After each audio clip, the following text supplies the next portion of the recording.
Trois invités avec nous chaque soir pour décrypter les mouvements de la planète marché. Alain Dubrul est avec nous ce soir, le directeur de la gestion de Claresco. Bonsoir Alain. Bonsoir Grégoire. À vos côtés, Florent Martini, gérant chez Ports en Part. Bonsoir Florent. Bonjour Grégoire. Merci d'être là. Et merci à Nicolas Braud de nous accompagner également ce soir. Bonsoir Nicolas. Bonsoir, vous êtes directeur associé chez Autingre Banque Privée. Tour de table sur l'ambiance de marché. Est-ce qu'il y a des choses nouvelles d'ailleurs dans les dynamiques de marché qu'on a pu observer tout au long du premier semestre, par exemple, Nicolas? Je note évidemment que quelques secteurs qui ont été très marqués par les pénuries, par le thème inflationniste, type matières premières, type marché obligataire, semblent donner des signes peut-être d'adoucissement de ces tensions, justement. Est-ce que ça, c'est déjà quelque chose de marquant pour ce début de deuxième semestre ? Disons qu'on tourne beaucoup en rond depuis un moment sur les mêmes thèmes, inflation, pression sur les prix, inflation, politique de banque centrale et rythme de la croissance. Bon, ça paraît assez clair, même si c'est un peu télégraphié depuis septembre dernier déjà, qu'au deuxième semestre, le risque, c'est que les éléments liés au déficit de la croissance, au risque de récession, ce terme n'est absolument pas une révélation, vont l'emporter probablement sur le reste, sur les pressions inflationnistes et donc son pendant, la politique monétaire.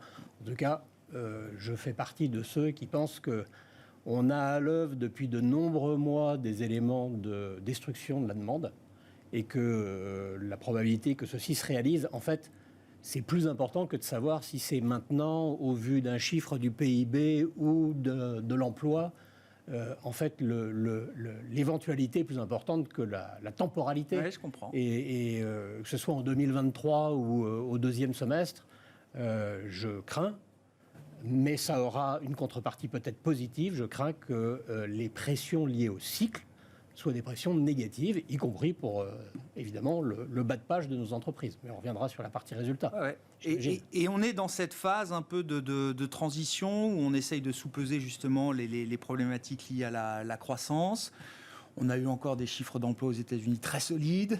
On aura un chiffre d'inflation américain qui devrait rester relativement élevé. Donc c'est quoi ? C'est un bras de fer qui va durer quelques temps encore dans les marchés avant d'avoir des signaux plus fermes, plus solides d'un côté ou de l'autre ? Je n'en sais rien, mais comme ça fait déjà des mois qu'on guette, ce qu'on sait, c'est qu'à très court terme, on a des chiffres du CPI extrêmement importants cette semaine qui vont peut-être être... ce qu'on peut espérer, c'est que ça soit un peu le paroxysme ou ça crée une sorte de panique. Mais c'est trop tard, je crois, pour paniquer sur ces éléments-là. On a des réunions des banques centrales qui, dans le cas américain et dans le cas européen, vont monter les taux ce mois-ci. Et à ce moment-là, évidemment, le cycle donne des signes de fatigue, essoufflement, rupture. Et là-dessus, vous mettez un cocktail d'indicateurs qui sont parfois avancés, comme les matières premières, mais tout ça a beaucoup, beaucoup monté. En tout cas, mon expérience, c'est que le prix du baril, sans parler du cuivre, qui est un indicateur avancé dans l'univers des matières premières, des métaux, le prix du baril élevé, ça a toujours eu un effet récessif. Ouais. C'est comme lutter contre l'inflation, quand les banques centrales s'y mettent, ça se finit par une bonne inflation, par une bonne récession. Ouais. Donc, alors, pas le malin. On va voir comment ça se passe. Et c'est cette jonction qui est intéressante dans les semaines, mois qui viennent, c'est-à-dire à quel moment le sujet n'est pas l'inflation, mais ça devient le risque récessionniste et ses conséquences sur les autres éléments qui déterminent ce que font les banques centrales en 2023. Parce que pour l'instant, le menu, c'est resserré. Oui, ça reste l'inflation. 75 points de base, sans doute, délivré par la Fed encore à la réunion du mois de juillet. Et on attend toujours la première... inscrit. Oui, ça a l'air d'être la probabilité à 100%. On attend toujours la première hausse de taux de la Banque Centrale Européenne la semaine prochaine. Là, ça serait surprenant qu'il ne fasse pas 25 points de base au minimum. Au minimum. Alain, vos commentaires, effectivement, sur cette première approche que nous livre Nicolas Braud. Oui, vous constatez, vous aussi, que des indicateurs inflationnistes sont en train, entre guillemets, de se retourner pour laisser place à des préoccupations liées à la croissance ? Disons que l'inflation, elle est là, on la mesure, elle a été accélérée par des facteurs exogènes à cause de l'Ukraine, notamment sur le pétrole et le gaz, mais elle était déjà là avant. Et ce qui est sûr, c'est que pendant 1 ou 2 trimestres, on a entendu des entreprises qui nous disaient que, compte tenu de la reprise qui était en cours post-Covid, finalement, toutes les hausses de prix passaient. Donc, jusque-là, les résultats des entreprises, c'était plutôt décevant en chiffre d'affaires parce qu'on n'arrivait pas à produire, on n'arrivait pas à avoir le personnel, problème de staffing, problème d'approvisionnement, pas de semi-conducteurs dans l'automobile. Et donc, chiffre d'affaires un peu en dessous, mais marge très bonne. Là, on est dans une étape où globalement, quand l'inflation est à 7 et les salaires sont à 3, il y a bien un moment où, en tout cas, le consommateur de base, il est obligé de faire des arbitrages. Ouais. Et j'ai l'impression qu'on arrive, maintenant que l'inflation arrive chez les consommateurs et non plus seulement chez les producteurs, ça commence à coincer du côté du consommateur. Donc là, de deux choses l'une, soit on consomme moins, ce qui est en partie le cas, soit les entreprises commencent à être un peu plus agressives en prix, ce qui commence à peser sur les marges. Et dans les deux cas, alors agressif dans le sens de discount. Des prix, oui, bien sûr. Et alors qu'avant, on était dans un phénomène de restockage, parce que les entreprises se disaient, finalement, il n'y en aura pas pour tout le monde, donc il faut commander pour faire du stock. Là, maintenant, elles commencent à se dire, on va peut-être un petit peu déstocker, parce que finalement, à l'automne, si ça se trouve, la consommation, notamment, elle va s'effondrer, ou tout cas, elle va beaucoup baisser. Donc forcément, tout ça entraîne un rétropédalage qui est récessif. On ne le voit pas trop sur l'emploi pour l'instant. On ne le voit pas sur l'inflation, parce que finalement, l'inflation met beaucoup de temps avant d'arriver jusqu'au consommateur. Entre autres parce que les groupes industriels, ils ont parfois budgété leurs achats sur un an. Il y a des couvertures. Aujourd'hui, on achète l'électricité à un an à 450 € du mégawatt. Mais ça se verra dans les prix dans un an. Ouais. Donc il y a plein de phénomènes décalés qui font que même si déjà l'économie ralentit, même si déjà la demande baisse, l'inflation, la marée montante de l'inflation, elle continue de monter alors que même déjà la tendance sous-jacente, elle est en dessous. Et du coup, pour les banques centrales, c'est ça qui est compliqué. Parce que même si elles ont bien conscience que la marée est en train de redescendre, on a encore le courant montant qui domine. Ouais. Et donc, elles durcissent le ton, parce qu'elles sont obligées à cause de l'inflation qui tétanise tout le monde, alors que les actions récessives sont déjà très à l'œuvre. Ouais. Donc, du côté de la bourse, on a des boîtes qui, pour l'instant, n'ont pas été trop alarmistes, des résultats qui n'ont pas trop mal tenu. En revanche, des taux qui, eux, ont beaucoup monté. Donc ça a pesé, évidemment, sur les valorisations. Et maintenant, on a des multiples de valorisation qui, en apparence, sont assez bas, mais modulo sur des résultats d'entreprise auxquels on ne croit plus trop. Ouais. Alors, ce qui est en train de changer, c'est que les taux longs, eux, alors que les banques centrales augmentent les taux courts, ça c'est sûr, et c'est pas terminé, les taux longs, depuis un mois, ils commencent à plafonner un peu.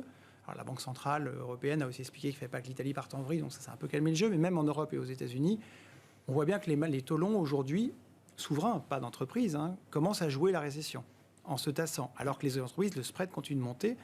Donc, sur les obligations d'entreprise, on ne gagne pas encore de l'argent parce que même si les taux longs se calment, souverains, la prime pour les boîtes, elle augmente parce que il y a le risque de spread. On craint que les résultats soient moins bons, sûr. Donc c'est le plus dur de rembourser, c'est ça. Sur la consommation, c'est un point intéressant. Il y a un moment de vérité peut-être à l'automne. Intuitivement, quand on regarde quand même ce qui se passe cet été, le secteur du tourisme, du loisir, de l'entertainment en général, les indicateurs sont plutôt positifs. On a toujours cette réserve d'épargne, que ce soit aux États-Unis ou en Europe, on peut en discuter, mais c'est vrai que est-ce qu'il faut s'extraire un peu du bruit médiatique lié à l'inflation, consommation de base, etc. Est-ce qu'on peut constater qu'il y a quand même un appétit de consommation toujours Il y a un effet post-Covid, notamment dans des pays comme la France ou l'Espagne, où justement les services qui ont beaucoup... Enfin, aujourd'hui, on a une Allemagne qui souffre de l'industrie, alors que France et Espagne, quelque part, ont un effet rattrapage sur les services, loisirs, vacances, qui ne sont pas forcément accessibles à tout le monde. Mais en tout cas, il y a encore un effet de... Les gens se lâchent, parce que le nombre d'événements d'entreprises au deuxième trimestre en région parisienne, j'ai jamais vu ça. Ouais. Alors, tous les traiteurs sont pleins, etc. Ouais. Mais il y a un effet de rattrapage post-Covid. Mais j'ai peur que d'ici quelques mois, une fois qu'on aura fait la fête parce qu'il fallait bien, les entreprises vont commencer à serrer les budgets et ça va peut-être moins simple. Donc, il faut pas. C'est pas parce qu'on a une base très faible liée au Covid qui fait que sur le tourisme, oui, il y a un effet rattrapage. Mais il demeure que globalement, la classe moyenne, elle a un budget et quand l'inflation est à plus 7 et que les salaires sont à plus 3, quand tout passe dans l'électricité, le gaz et autres. Et encore, en France, rappelons que on a beaucoup modéré. Enfin, l'État et EDF prend beaucoup à sa charge de la charge électrique. En Angleterre, où il y a toujours eu une notion de la vérité des prix, la facture d'électricité a augmenté de 50% en avril, elle va remonter de 40% à l'automne. Et rappelons que le mégawatt acheté en prix de gros, qui était à 40-50 €, là, il y a 450 dans un an, voire 700 pour l'automne. C'est ce que vous disiez. Alors, tout le marché n'est pas à ce prix-là, il y a comme du nucléaire qui reste facturé à 42, mais ça fait que le prix moyen de l'électricité en France, il est autour de 100 €, 100 € le mégawatt, en gros. Ce qui veut dire pour le prix final, il devrait être 50% plus élevé qu'il n'est aujourd'hui. Florent, je reviens à la dynamique des marchés. Là. Est-ce qu'il y a des dynamiques sectorielles qui ont évolué Dans des marchés qui restent baissiers, hein, je crois Oui, tout à fait. Il n'y a pas de surprise de ce côté-là. Là-dessus. Non, moi je voulais dire un mot du secteur technologique et du Nasdaq. La dernière fois qu'on s'était vu, on était sur une ligne de crête et il y avait les généraux, donc Apple, Microsoft et Tesla, qui tenaient la cote. Ces généraux-là ont fini par craquer et donc ça a permis au Nasdaq d'atteindre des objectifs de baisse de 15 à 20% supplémentaires. Et à ce niveau-là, on était sur un sentiment de marché tellement horrible et sur une participation, donc le nombre de titres qui monte tellement faible qu'on a eu un rebond la semaine dernière de 4 à 5%. Donc pour l'instant, on est à ce stade du rebond technique. Néanmoins, il y a quelques éléments plus constructifs que j'ai constatés et dont je voudrais te faire part. Bien sûr. Le premier, c'est que les titres qui avaient été le plus massacrés et qui ont commencé à baisser en premier, donc tous ces titres qui ont énormément profité de la pandémie, comme les Zoom vidéo, etc., ce sont des titres qui n'ont pas fait de nouveau plus bas pendant que les indices en faisaient.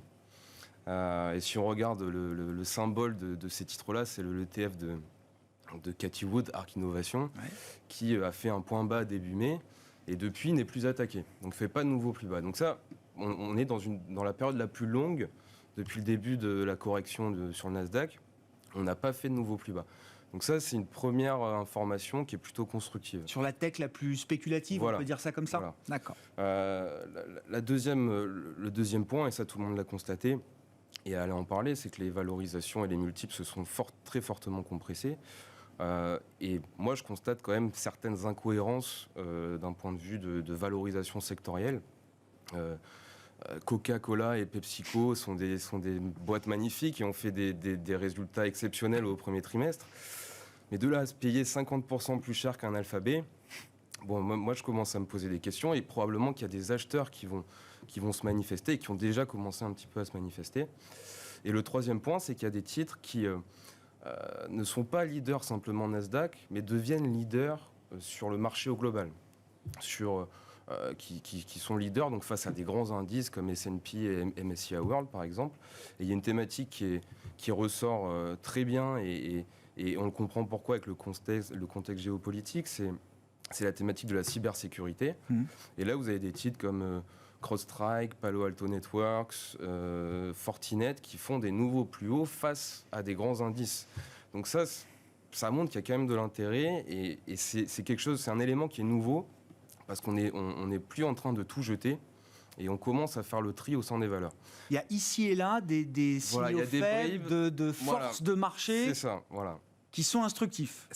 Alors, encore une fois, on est dans un marché baissier, ça va rester volatile.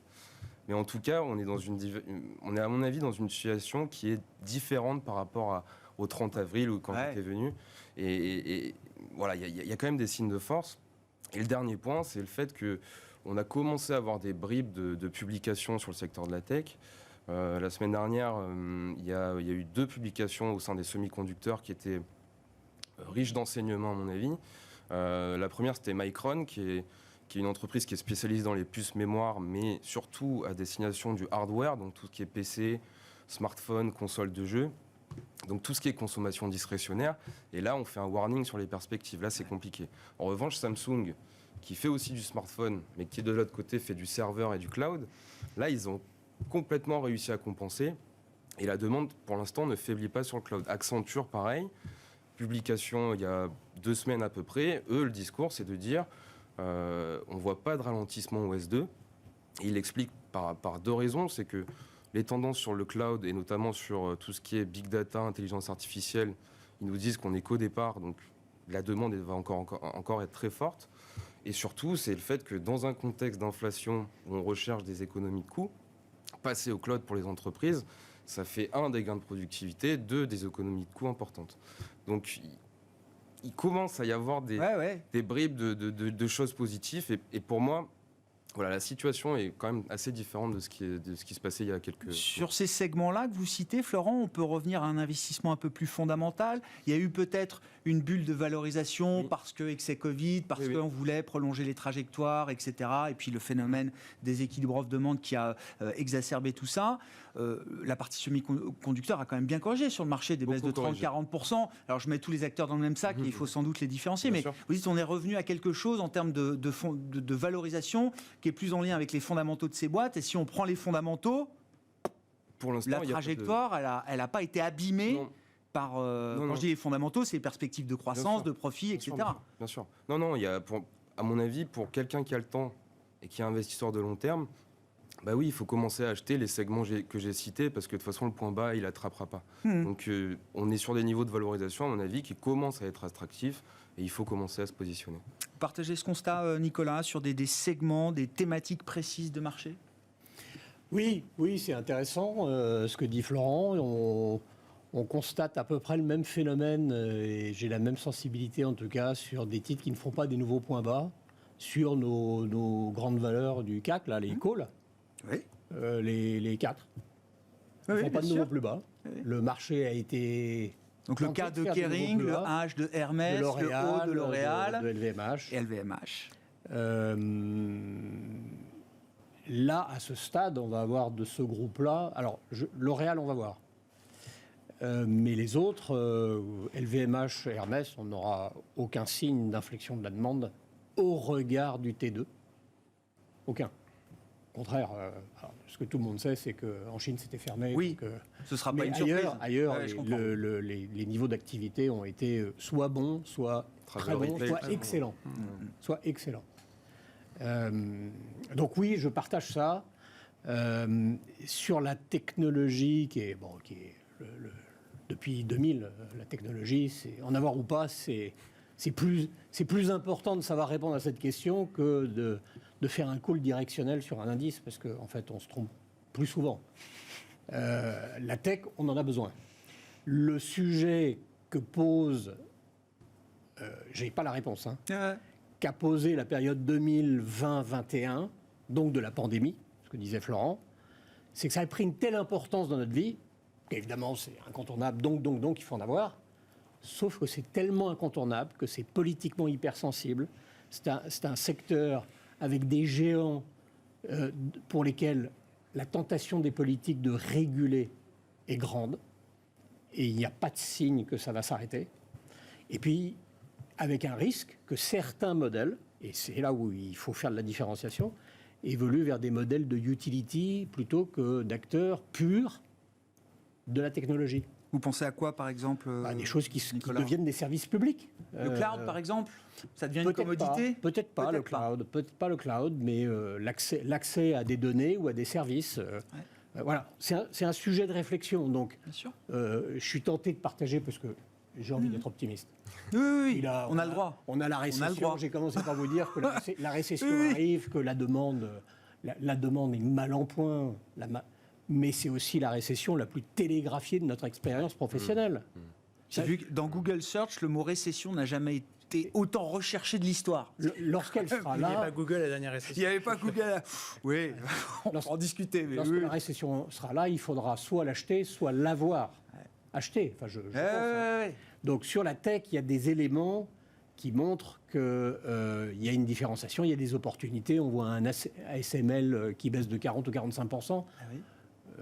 C'est intéressant l'exemple d'ASML. Il faut regarder. Sur la pression politique qui Oui. s'exerce sur Absolument. un groupe Absolument. européen vis-à-vis des blocs Alors, cela dit, adverses. oui, bien sûr, SML, il y a eu effectivement la semaine dernière des pressions américaines pour qu'ils ne vendent plus aux Chinois. Ouais. Et rappelons d'abord que c'est que 15% de leur chiffre d'affaires Mhm. et qu'aujourd'hui, ils ne vendent déjà pas aux Chinois le NEC plus ultra, enfin, les plus belles machines. D'accord. Donc il s'agit d'un truc qui de D'accord. toute façon est en extinction progressive. Donc c'est pas aussi grave que le marché l'a dit.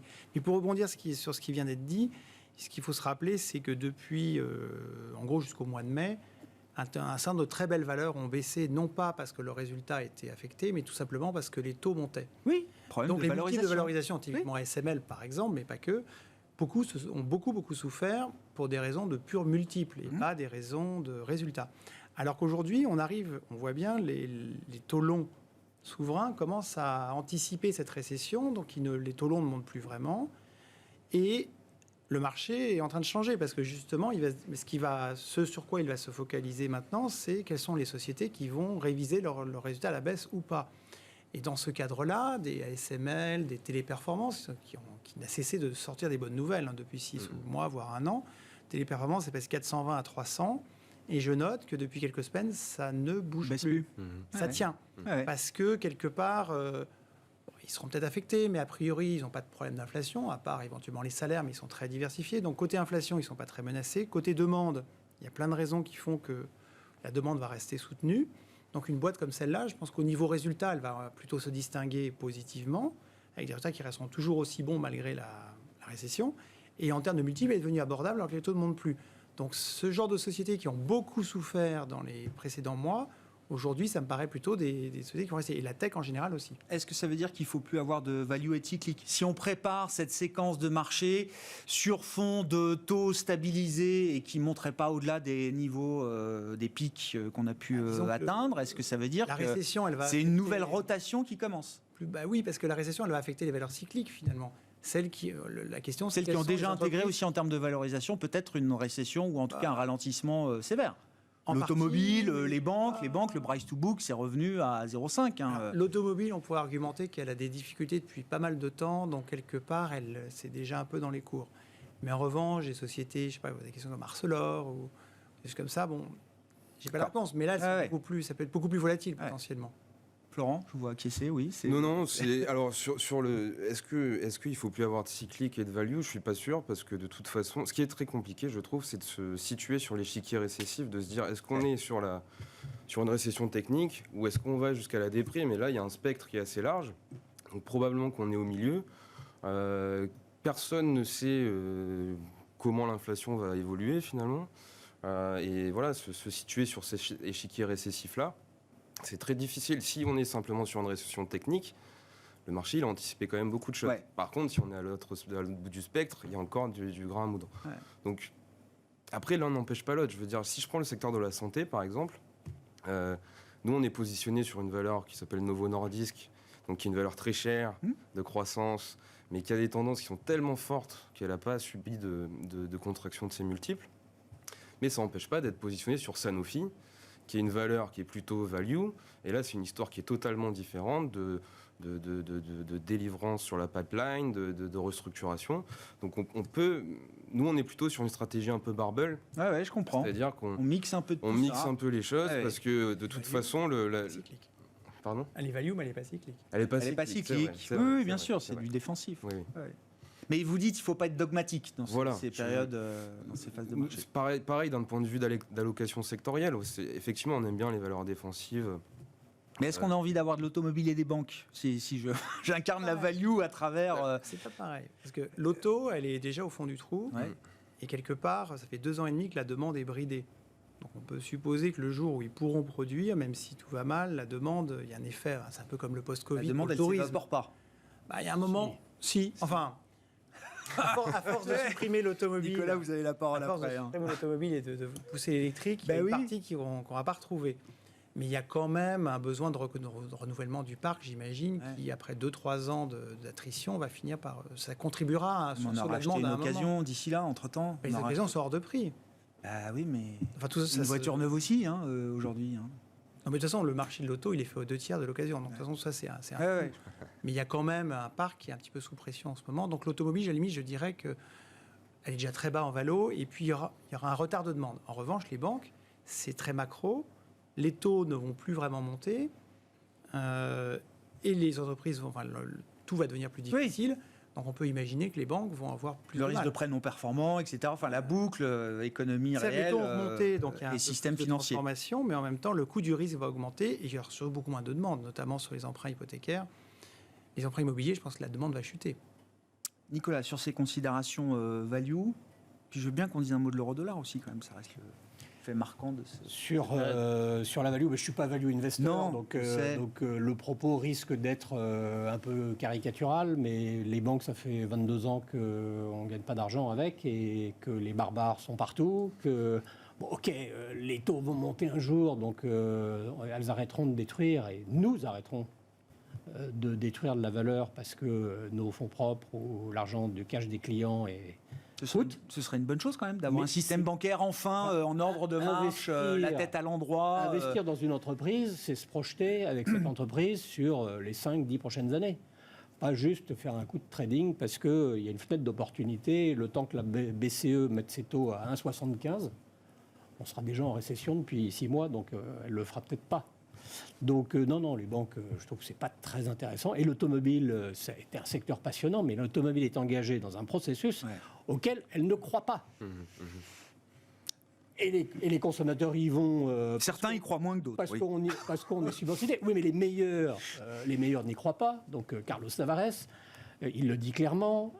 Et la machine a créé de la valeur là-dessus, alors qu'on n'est pas leader sur des éléments centraux du véhicule électrique, comme les batteries.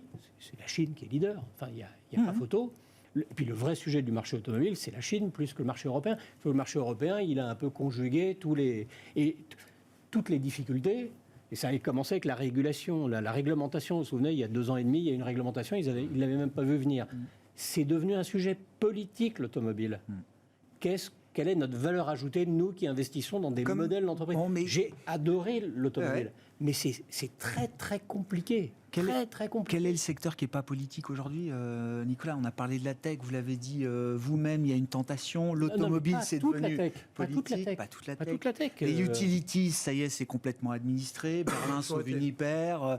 Oui, mais on franchit encore des étapes. Il y avait quand même des pays où c'était peut-être un peu plus libéralisé que d'autres. La santé est un sujet politique dans la mesure où ça coûte tellement cher au budget que la capacité à prendre en charge cette dépense par la communauté est un sujet.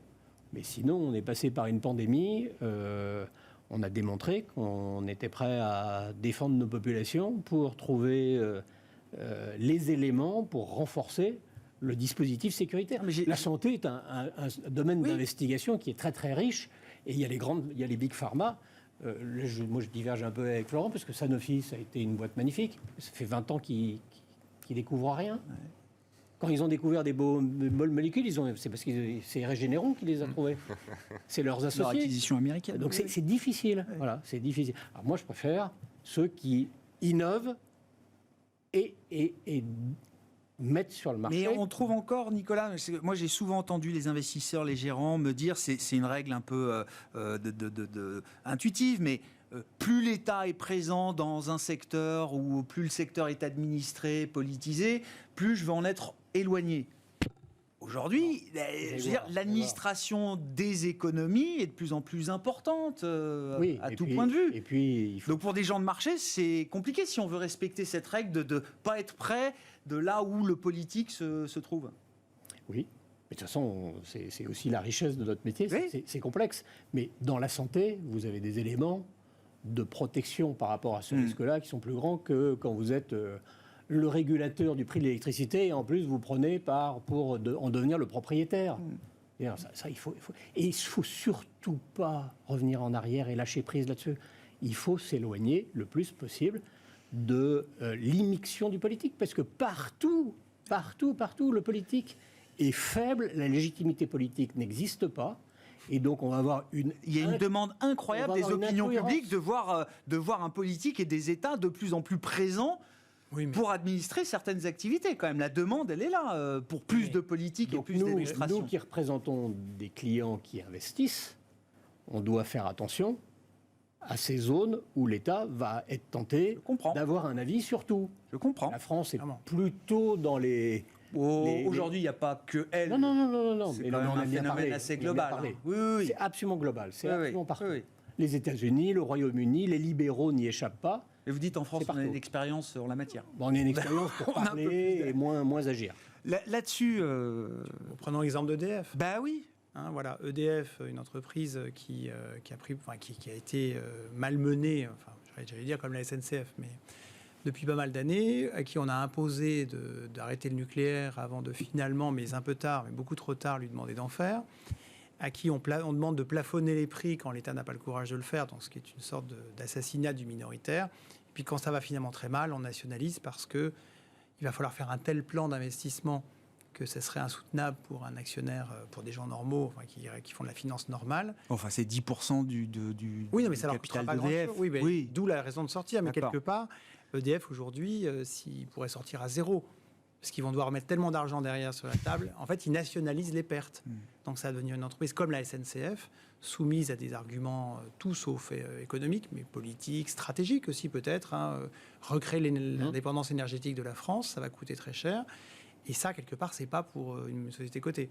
Et c'est ce qu'il faut faire, même pour des gens de marché, même pour des gens qui respectent la loi du marché. Disons que pour un minoritaire d'EDF, il est urgent de laisser ça à l'État et de ne plus s'en occuper. En revanche, après, en tant que contribuable ou électeur, chacun a un devoir de se positionner dans l'élection pour dire à l'État est-ce que ce qu'il fait est une bonne idée ou pas.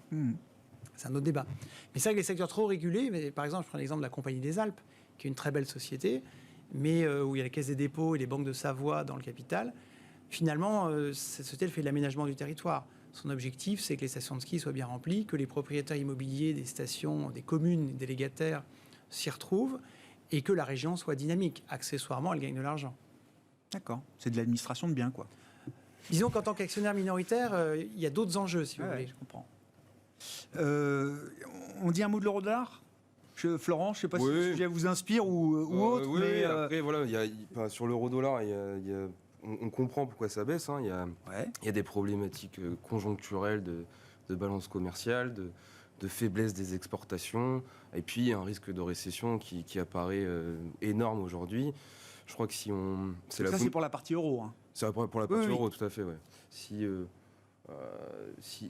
la Russie venait à couper l'approvisionnement en gaz, ce qui est hautement probable aujourd'hui, je crois que la Bundesbank a estimé à 3% de récession l'année prochaine. Donc vous pouvez compter un peu plus, à mon avis. Et puis, il y a des problématiques structurelles également, de fragmentation de la zone euro, et politique et géopolitique désormais. Donc on comprend pourquoi ça baisse. Où est-ce que ça va s'arrêter ? Ça, c'est compliqué de savoir. C'est compliqué de savoir. Après, voilà, nous, dans le stock picking, c'est une variable de plus qu'on va prendre en compte pour bien choisir les titres. Et évidemment, on va essayer de chercher des titres qui sont pas net importateurs. Et aux États-Unis, il faut également faire attention. Mais il y a quelques entreprises qui ont commencé un petit peu à avertir là-dessus. Il y a eu des alertes. Microsoft a fait un petit warning en disant attention. Sur le prochain trimestre, il y aura un impact de change. Donc, ils ont baissé leur guidance de BPA. Accenture également a baissé sa guidance de BPA. Donc, ça y est, ça commence un petit peu à se voir. Et les analystes font un petit peu le boulot quand même sur cette partie. Sur la parité euro-dollar, et quand je dis parité, c'est parité quasi parfaite. On va dire, puisqu'on est à la veille de la période de publication de résultats, que au moins là, c'est clair. Ça va être un élément négatif pour les sociétés américaines et positif pour les européennes. L'impression que ça donne, on va écouter avec beaucoup d'attention ce que disent les entreprises, mais c'est qu'elles vont rester en Europe assez modestes sur le sujet. C'est-à-dire pas extrapoler, pas s'arroger cet élément pour lequel elles ne sont en rien. Mais c'est un élément positif. Pour une fois qu'on a des éléments positifs en Europe, on prend, Oui, positif, ça renchérit énormément le coût des importations de matières premières, de ressources de base. Si elle rebaisse, on n'en parlera pas moins. La dernière vague de baisse de l'euro s'est accompagnée d'une vague de baisse des matières premières, et donc au final, on s'en sort plutôt pas mal. Oui, sur les dernières semaines, j'entends, bien sûr. Je crois que l'enjeu de la publication à mi-année est ailleurs. D'ailleurs, ça va être un exercice très délicat, parce que déjà en termes de communication, nous, en tant qu'investisseurs, on pense, sans savoir mettre de chiffres, que les chiffres des analystes ne sont pas bons, mais est-ce que c'est trop haut de 5, de 10, de 15 ? On sait que l'idée qu'on se faisait en début d'année, qu'on était parti pour une nouvelle année de croissance des résultats nets par action de 8% sur l'année, ça sera peut-être moins 8. Voilà, on n'en sait rien. Voilà. Mais on sait qu'il y a un décalage entre ce que pense le marché et les consensus. On s'attend donc à ce que, en tant qu'investisseur, à ce que les entreprises aient un diagnostic lucide. Ok, c'est bien d'avoir dit ça, parce que c'est quoi être lucide ? Si on voit le risque de déception sur la top line, on y verra la confirmation d'une inflexion du cycle, et que donc, ce qui a si bien tenu jusqu'alors, jusqu'au mois d'avril, au mois de mai, au mois de juin, il y a un indice de retournement. La base de profit des entreprises. Voilà, le niveau d'activité. Et s'il y a des déceptions sur la marge, et que cette déception résulte de la hausse des coûts de l'énergie, de la hausse des coûts de la ressource humaine, de la non-disponibilité de la ressource humaine, de la non-disponibilité des semi-conducteurs, des ceci, des cela, parce qu'il y a plein d'éléments de déficit d'approvisionnement, donc les problématiques de supply chain, on va également avoir une déception. En fait, les seuls points où on n'est pas déçu, c'est les entreprises qui disent il y a un peu de moins de marge que prévu, mais c'est parce que j'ai préparé 2023. Et on va en avoir. Je pense qu'on va en avoir. Mais évidemment, ça restreint énormément le spectre des bonnes nouvelles positives. Possible. Ça va être compliqué. Et alors, les boîtes qui vont nous dire il y a des bons chiffres, on va dire oui, mais pour l'instant, ça va, mais ça ne va pas durer.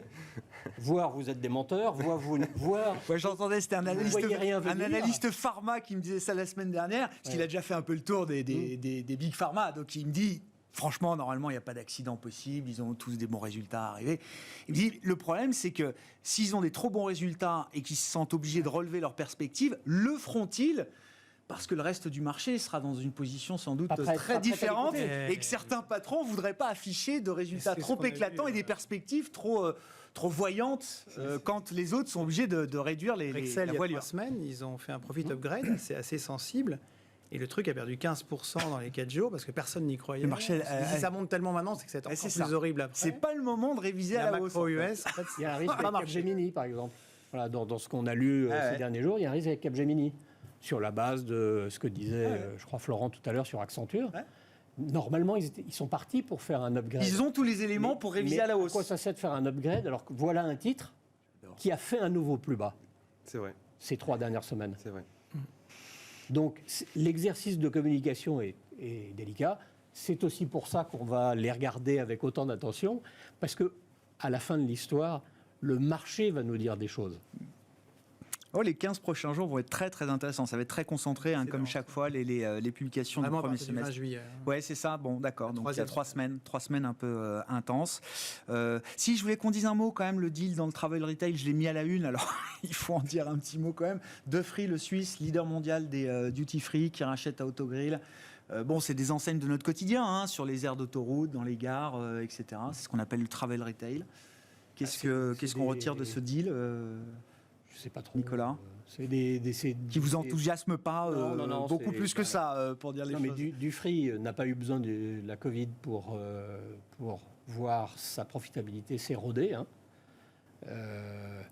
Les concessions autoroutières, aéroportuaires, les gares, vous avez des problématiques depuis longtemps de coûts d'implantation, de ressources humaines, allez, on va dire défensif, c'est ce qu'on se disait hors plateau tout à l'heure, au mieux. C'est pas très intéressant. Les deals vraiment intéressants, ce seront les deals par des acteurs très nombreux que nous avons en tête, qui toute l'année dernière, dès 2020 d'ailleurs, nous disaient nous sommes des prédateurs potentiels, c'est-à-dire que la croissance externe fait partie de notre modèle. Et toute l'année 2021, ils nous ont dit on n'en fait pas, c'est trop cher. Eh bien, le jour où leur vérité arrive, Sartorius Stedim fait une acquisition de taille, ça sera un signe que certes, sa propre valorisation a été ajustée, mais que ça crée aussi une opportunité stratégique de moyen long terme. Et on pourrait dire la même chose avec Dassault Systèmes qui a déjà complètement payé Medidata, etc., etc. Ça, ce sont des vrais deals qui seraient des signaux plus importants que les buybacks. Mais pas celui-là. Mais pas ce deal-là que vous considérez trop défensif. Je ne connais pas. Non. Un mot rapide là-dessus, Alain. Non, en fait, c'est un secteur qui est difficile. Et là, en l'occurrence, il faut rappeler que Dufry ne propose pas vraiment une prime pour la société. Non, parce que le titre Autogrill baisse. Donc, ça veut dire qu'il n'y a pas une opportunité, c'est plus juste une consolidation de 2 acteurs dans un secteur compliqué. Donc, ça ne me paraît pas très attrayant. Et puis, juste sur le dollar, je pense qu'aujourd'hui, le marché, il a juste peur c'est la perspective d'une Europe sans gaz ça tétanise le marché, et ça entraîne un flux vers les US. Oui, c'est difficile de mesurer les conséquences d'une rupture brutale, non souhaitée de l'approvisionnement en gaz russe pour les pays majeurs de l'Europe, Allemagne, Italie ou d'autres. Merci beaucoup, messieurs. Merci d'avoir été les invités de Planète Marché ce soir. Alain Dubrul, Claresco, Nicolas Brault, Autingre, Banque Privée et Florent Martini, Ports en Part, étaient nos invités en plateau.